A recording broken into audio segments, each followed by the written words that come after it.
এই হাদিসটা আমি বলি, বলার পর গল্পের মতো আপনারা মুখস্থ রাখবেন। তো সহিহ বুখারীর 4340 নম্বর হাদিস, 4340 নম্বর হাদিস। কোন কিতাব? বুখারী। বলেন কোন কিতাব? 4340 নম্বর হাদিস। বুখারীর কত নম্বর হাদিস? এই হাদিসটা আমি বলি, বলার পর গল্পের মতো আপনারা মুখস্থ রাখবেন। আন আলী ইবনে আবি তালিব রাদিয়াল্লাহু তাআলা আন بعث النبي صلى الله عليه وسلم سرية واستعمل عليهم رجلا من الأنصار। যে একটা সেনাবাহিনীকে যুদ্ধে পাঠাইলেন, সেনাবাহিনীর একজন সেনাপতি নিযুক্ত করে দিলেন, আমির নিযুক্ত করলেন। ওয়া আমারাহুম আইয়ুতিউহু, আল্লাহ নবী আদেশ করলেন ওই সেনাবাহিনী যেন সেনাপতির আনুগত্য করে। নবীজি একটা সেনাবাহিনী প্রেরণ করলেন, একজন আমির নিযুক্ত করে দিলেন, আর হুকুম করলেন আল্লাহর নবী ও সেনাবাহিনীর দল, তোমরা আমিরের আনুগত্য করবা। বুঝে আসছে দুটুকু? তো জিহাদের ময়দানে গেছে, যাওয়ার পর ফাগাদিবা, আমির সাহেব কোনো কারণে রাগ হয়ে গেছে, রাগ উঠছে। রাগ ওঠার পর সেনাবাহিনীকে বলতেছে, আলাইসা কদ আমারাকুম রাসূলুল্লাহ সাল্লাল্লাহু আলাইহি ওয়াসাল্লাম আন তুতিউনি, আচ্ছা নবী কি তোমাদেরকে হুকুম করে নাই আমার আনুগত্য করার জন্য? নবী কি তোমাদেরকে হুকুম করে নাই আমার আনুগত্য করার জন্য? সাহাবারা যারা আছে তারা সবাই বললেন, হ্যাঁ আল্লাহ নবী বলছে আমরা যেন আপনার হুকুম মানি। এবার আমির সাহেব বললেন, আল্লাহ নবী বলছে আমার সব কথা মানার জন্য, এখন আমি যা বলবো তা মানবা। ইজমাউলি হাতবা, তোমরা লাকড়ি সংগ্রহ করো। কি সংগ্রহ করো? লাকড়ি। তারা লাকড়ি সংগ্রহ করছে। করার পর আমির সাহেব বললেন, আউকিদুহা নার, লাকড়িতে আগুন লাগায় দাও। ফাআউকাদুহা নার, লাকড়ির মধ্যে আগুন লাগায় দিস। আগুন জ্বালানোর পর আমির সাহেব বললেন, উদখুলুহা, তোমরা সবাই আগুনের মধ্যে ঝাঁপ দাও। আর সবাই বলেন, কি বললেন? আমি আবার বলছি, এটা কোনো কল্প কাহিনী নয়। সহিহ বুখারীর 4340 নম্বর হাদিস। রাসূলুল্লাহ সাল্লাল্লাহু আলাইহি সাল্লাম একটা সেনাবাহিনীকে পাঠাইছে যুদ্ধে, একজনকে আমির বানায়া দিছে আর বলছে আমিরের কথা শুনবা। আমির সাহেব রাগ করছে, রাগ করার পর বললেন, নবী কি তোমাদেরকে বলে নাই আমার কথা মানার জন্য? সবাই বললেন হ্যাঁ বলছে, তাহলে আমি যা বলবো শোনো, লাকড়ি সংগ্রহ করো। তারা লাকড়ি সংগ্রহ করলেন। এবার আমির সাহেব বললেন লাকড়িতে আগুন লাগাও। তারা আগুন লাগাইলেন। আমির সাহেব বললেন উদখুলু হা, এবার আগুনে সবাই ঝাঁপ দাও। এদিকে আসো। ফাহাম্মু, সবাই রেডি হয়েছে আগুনে ঝাঁপ দিতে। আমার দিকে তাকান, সবাই কি হয়েছে? আগুনে ঝাঁপ দিতে রেডি। সাহাবীরা যারা দলে আছে, সেনাবাহিনী সবাই রেডি, আগুনে ঝাঁপ দিবে। তো ঝাঁপ দেওয়ার আগে ফাজা আলা ইউমসিকু বাদুহুম বাদ, একজন আরেকজন এইভাবে ধইরা বলে, এই আসলে ঝাঁপ দিমু। একজন আসলে ঝাঁপ দিমু, একজন আরেকজন বলে এই আসলে ঝাঁপ দিমু বলতেছে। কয় কেন? ইন্না ফারারনা মিনান নারি ইলা রাসূলিল্লাহি সাল্লাল্লাহু আলাইহি ওয়াসাল্লাম, আমরা তো জাহান্নামের আগুন থেকে বাঁচার জন্য নবীর কাছে আসছি। সেই নবী আমিরের কথা মানতে বলছে, এর মানে সেই নবী আমাদেরকে আগুন ঝাঁপ দেওয়ার হুকুমও মানতে বলবে? এটা হতে পারে না। আরে আমরা তো আগুন থেকে বাঁচার জন্য নবীর কাছে আসছি, সেই নবী আগুনে ঝাঁপ দেওয়ার হুকুমও মানতে বলবে? এটা মনে হয়, আমাদের মনে হচ্ছে এটা এরকম নবী বলবে না। এটা সাহাবীরা একজন আরেকজনে বলতেছে, ঝাঁপ দিবে দিবে দেয় না, দিবে দিবে দেয় না, এই ঝাঁপ দিমু না, দিমু না। নবী কি এরকম বলতে পারে? এরকম বলতে তো বলতে বলতে সবার কানে কানে চলে গেছে এই কথা। কাছে আসলাম আগুন থেকে বাঁচার জন্য, সেই নবী আগুনে ঝাঁপ দিতে বলবে, এটা মনে হয় সঠিক কথা না। এই কথা বলার পর তাদের কথোপকথনের মাঝখানে হাত্তা খামাদাতিন নার, আগুন নিভে গেছে। ওয়াসাকানা গদবুহু, আমির সাহেবের রাগও ঠান্ডা হয়ে গেছে। আমাদের আমির সাহেবের 7-8 বছরে এখনো রাগ কমে নেই। ঠিক, ওই আমির সাহেবের রাগ ঠান্ডা হয়ে গেছে। আমাদের আমির সাহেবের কথা হলো না, আলেমরা কইলে হইব নাকি, আমি ঠিক।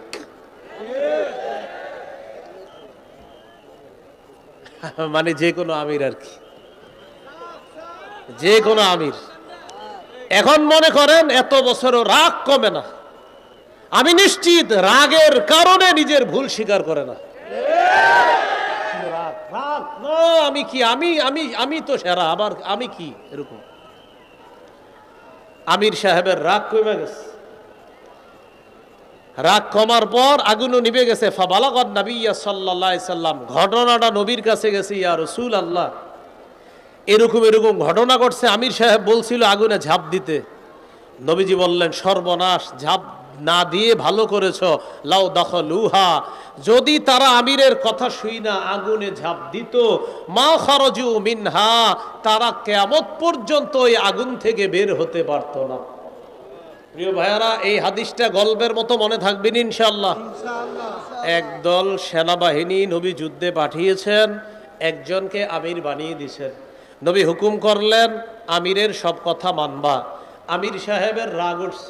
রাগ উঠার পর সেনাবাহিনীকে বলল, ও সাহাবীরা, নবী বলছে না আমার আনুগত্য করতে? তারা বলল, হ্যাঁ বলছে। তাহলে তোমরা লাকড়ি সংগ্রহ করো। করলেন, আগুন জ্বালাও। জ্বালাইলেন। আমির সাহেব বললেন আগুনে ঝাঁপ দাও। সাহাবারা পরস্পর বরাবলি করতেছে। আগুন থেকে বাঁচার জন্য নবীর কাছে আসলাম, সেই নবী আগুনে ঝাঁপ দিতে বলবে, এটা বিশ্বাস হচ্ছে না। বলতে বলতে আগুন নিভে গেছে। আমির সাহেবের রাগও ঠান্ডা হয়ে গেছে।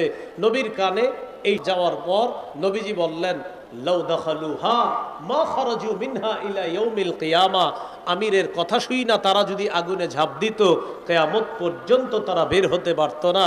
শোনো, ইন্নামাত তাআতু ফিল মারুফ, আনুগত্য হবে শুধু ন্যায়সঙ্গত কাজে, নাফরমানির হুকুমে কোনো আনুগত্য হবে না। আল্লাহ বুঝার তৌফিক দান করেন। কয় করণীয়? নয় করণীয়। 4 নাম্বার, পারস্পরিক ঝগড়া কমিয়ে আন্তরিকতা বাড়ানো। মনে আসেনি? আচ্ছা, আবু দাউদের বর্ণনা 4800 নম্বর হাদিস। এই হাদিসের মধ্যে আসছে রাসূলুল্লাহ সাল্লাল্লাহু আলাইহি ওয়াসাল্লাম, আনা যাঈমুন বিবাইতিন ফি রাবাদিল জান্নাতি লিমান তারাকাল মিরাআ ওয়া ইন কানা মুহিক্কা। নবীজি বলেন, কোন ব্যক্তি যদি ঝগড়া পরিহার করে, নেয় সঙ্গত হওয়া সত্ত্বেও যদি ঝগড়া পরিহার করে, এর মানে আপনি ঝগড়া করাটার আপনার রাইট আছে, আপনার অধিকার আছে ঝগড়া করা, এবং আপনি সঠিক। নবী বলেন, সঠিক হওয়ার পরেও যে ব্যক্তি ঝগড়া পরিহার করে, তাকে জানা দাও আমি জান্নাতের বেষ্টনীর মধ্যে তার জন্য একটা ঘরের জিম্মাদার হয়ে গেলাম। পরিহার করা। 5 নাম্বার করণীয়, বলেন দুনিয়ার বিলাসিতা বর্জন করা। মানে দুনিয়া কামাই করা যাবে, কিন্তু আখেরাত সামনে রাখতে হবে। তিরমিজির বর্ণনা, রাসূলুল্লাহ সাল্লাল্লাহু আলাইহি সাল্লাম বলেন, লাউ কানাতিদ দুনিয়া তাআদিলু ইনদাল্লাহি জানাহা বাউদা মা সাকা ফিহা কাফিরুন শারবাতা মা। এই দুনিয়ার মূল্য যদি আল্লাহর কাছে মাছির ডানা পরিমাণ হতো, আল্লাহ কোন কাফেরকে এক ঢোক পানি পান করাতেন না। ভাই, দুনিয়া কামাই করা নিষেধ না হালাল ভাবে, কিন্তু কামাই করতে গিয়ে আখেরাত ভোলা যাবে না। দুনিয়া কামাই করব আখেরাত সামনে রেখে। এই জন্য দুনিয়ার মত্ত হয়ে যেন আমরা আখেরাত ভুলে না যাই, এটা 5 নাম্বার কাজ। নাম্বার, বলেন অধিকার আদায়ের লড়াই অব্যাহত রাখা। মুসলমানদের অধিকার আদায়ের লড়াইয়ের নাম, জোরে, লড়াইয়ের নাম পবিত্র জিহাদ। কি? আর জোরে। মুসলমানদের অধিকার আদায়ের লড়াইয়ের নাম কি? জিহাদ। হ্যাঁ, এই পৃথিবী যদি শান্তি চান, সবার চূড়ান্ত শান্তি চান, পদ ব্যবস্থার বিকল্প কোনো পদ্ধতিতে শান্তি আসবে, চূড়ান্ত শান্তি আসবে না। চূড়ান্ত শান্তি খেলাফত ব্যবস্থা আসবে, এটা মনে রাখতে হবে। এই জন্য জিহাদ, এটা হলো মুসলমানদের অধিকার আদায়ের লড়াইয়ের নাম হলো জিহাদ। এই জিহাদের বিষয়টা মানুষকে সঠিকভাবে বুঝাইতে হবে। রাসূলুল্লাহ সাল্লাল্লাহু আলাইহি সাল্লাম বলেন, আলাইকুম বিল জিহাদি ফি সাবিলিল্লাহ ফাইন্নাহু বাবুম মিন আবওয়াবিল জান্নাহ। তোমরা জিহাদ আবশ্যক করে নাও, জিহাদ হলো জান্নাতের একটা দরজা। নবীজি বললেন আল জিহাদু মাজিন ইলা ইয়াউমিল কিয়ামা, জিহাদ কিয়ামত পর্যন্ত চালু থাকবে, জারি থাকবে। জিহাদের জন্য সবাই রাজি আছেন ইনশাআল্লাহ? ইনশাআল্লাহ। সত্যিকার অর্থে আল্লাহ ইনশাআল্লাহ বলার তৌফিক দান করেন, আমিন। আচ্ছা, এ হলো 6 নাম্বার। 7 নাম্বার গুরুত্বপূর্ণ কথা, যোগ্য আদর্শবান শাসক রাষ্ট্র ক্ষমতায় বসাতে হবে। বলেন এজন্য অতিরিক্ত 2 রাকাত নফল নামাজ পড়ব, পড়ার পর প্রথম দোয়া করব, আল্লাহ কিয়ামতের আগে বাংলাদেশে আর কোনো নারী প্রধান চাই না।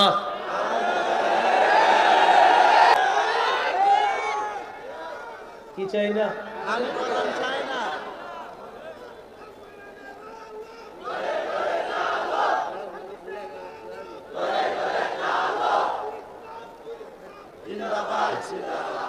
একটু বুঝেন কেন, সবাই বলেন কেন, বাংলাটা বলেন।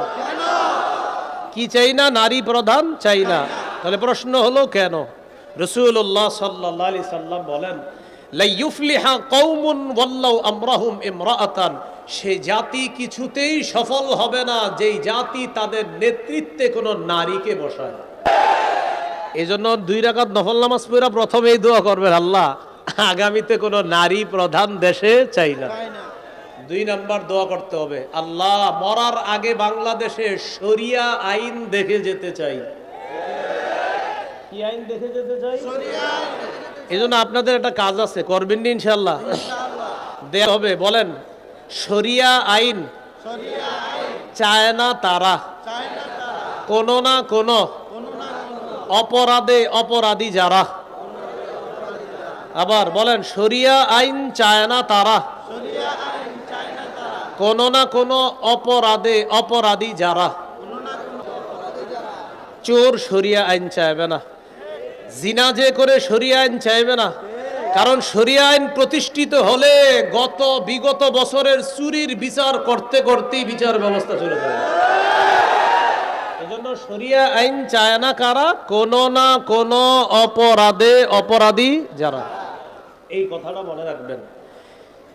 এটা হলো 2 নাম্বার দোয়া করবেন। 1 নাম্বার দোয়া নারী প্রধান আর চাই না, 2 নাম্বার দোয়া শরিয়া আইন চাই, 3 নাম্বার দোয়া বলেন আল্লাহ এমন একজন শাসক দেন যেই শাসক মৌলিক 4টি কাজ করবে, নামাজ কায়েম করবে, যাকাত প্রতিষ্ঠিত করবে, সৎ কাজের আদেশ করবে, অসৎ কাজের নিষেধ করবে। এই 4 গুণওয়ালা একজন রাষ্ট্রনায়ক আমরা চাই। এই 3 নাম্বার দোয়াটা করতে পারবেন নি? সূরা হজের 41 নম্বর আয়াতে আল্লাহ বলেন, ইনা ইম্মাক্কান্নাহুম ফিল আরদি আকামুস সালাহ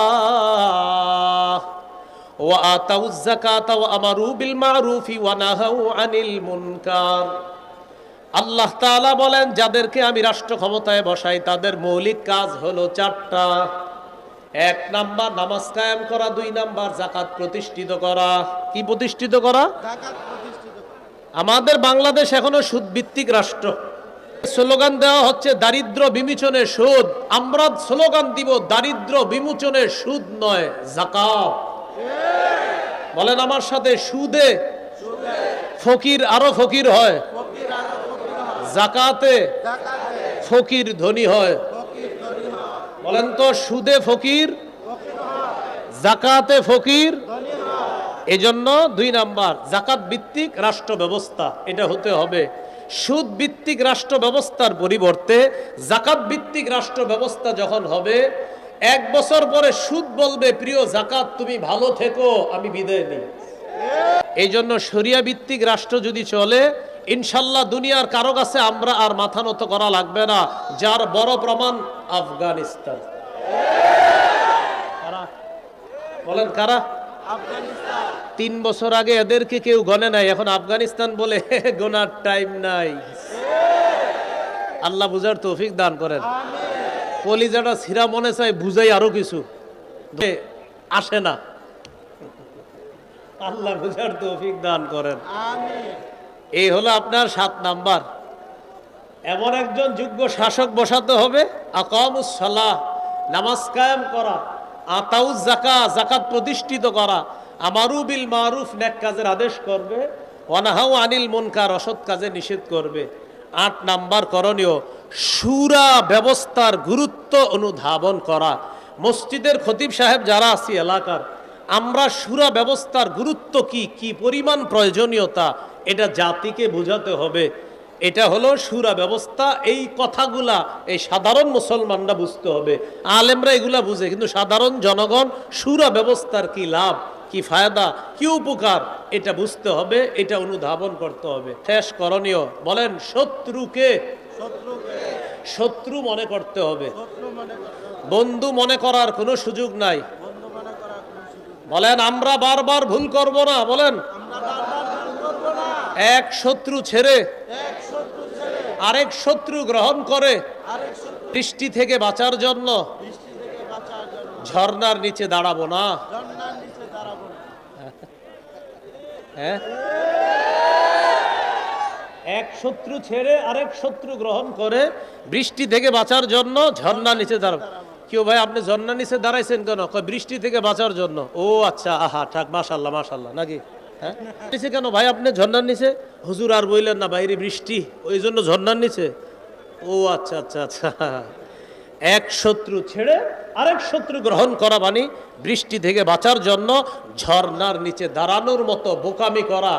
আর বোকামি করা যাবে না ভাই। আন্তরিকতা বাড়ায়া মুসলমানরা 90% মুসলমানের দেশে যে কোনো মূল্যে দেখেন কোনোভাবে ইসলামী হুকুমতটা কায়েম করা যদি যায়, ইনশাল্লাহ আমরাও আফগানিস্তানের মতো মাথা উঁচু করে দাঁড়াতে পারবো। আল্লাহ আমাদেরকে বুঝার তৌফিক দান করেন। সুবহানাল্লাহ।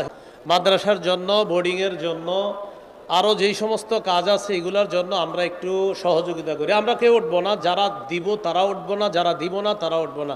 ছাত্র ভাই যারা আছেন আপনারা তৈরি থাকার কথা, আপনারা সবার কাছে যান। আর মঞ্চে যারা আছি আমরা এখানেও দিতে পারি। ছাত্র ভাই যারা আছি মেহরবানি করে কেউ এই মাহফিলটা নষ্ট করবো না।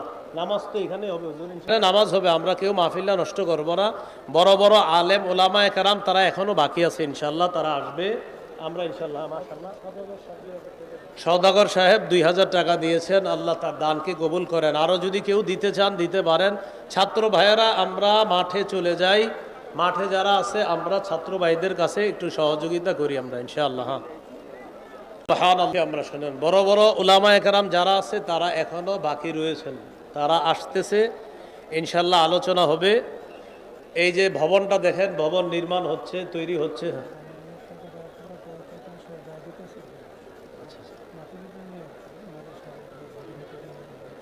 আচ্ছা, মাদ্রাসার জন্য, বোর্ডিংয়ের জন্য, আরও যেই সময় কাজ আছে এগুলোর জন্য আমরা একটু সহযোগিতা করি। আমরা কেউ উঠবো না, যারা দিব তারা উঠবো না, যারা দিব না তারা উঠবো না। ছাত্র ভাই যারা আছেন আপনারা তৈরি থাকার কথা, আপনারা সবার কাছে যান। আর মঞ্চে যারা আছি আমরা এখানেও দিতে পারি। ছাত্র ভাই যারা আছি মেহরবানি করে কেউ এই মাহফিলটা নষ্ট করবো না। নামাজ তো এখানে হবে ইনশাল্লাহ ভাই, এখানে নামাজ হবে, আমরা কেউ মাহফিলটা নষ্ট করবো না। বড় বড় আলেম ওলামায়ে কেরাম তারা এখনো বাকি আছে, ইনশাল্লাহ তারা আসবে। আমরা ইনশাল্লাহ মাশাআল্লাহ। সওদাগর সাহেব 2000 টাকা দিয়েছেন, আল্লাহ তার দানকে কবুল করেন। আরও যদি কেউ দিতে চান দিতে পারেন। ছাত্র ভাইয়েরা আমরা মাঠে চলে যাই, মাঠে যারা আছে আমরা ছাত্র ভাইদের কাছে একটু সহযোগিতা করি আমরা ইনশাআল্লাহ।